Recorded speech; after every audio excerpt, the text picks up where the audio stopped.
దేనికి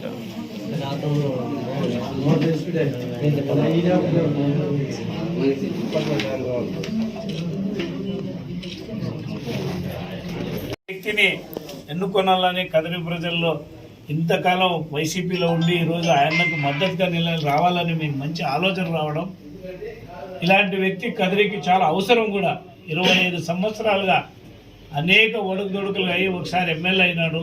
మంచి తనం ఉంది, సాయం చేసే గుణం ఉంది, స్నేహశీలి. ఇలాంటి వ్యక్తికి ఈ ప్రాంతం వేస్తే వెనకబడిన ప్రాంతం అభివృద్ధి చెందుతుంది. మీలాంటి యువకులు ఈరోజు రావడం నిజంగా సంతోష విషయం. మిమ్మల్ని అందరినీ మనస్ఫూర్తిగా స్వాగతిస్తున్నాం. జై చంద్రబాబు నాయుడు, జై ప్రసాద్ అన్న.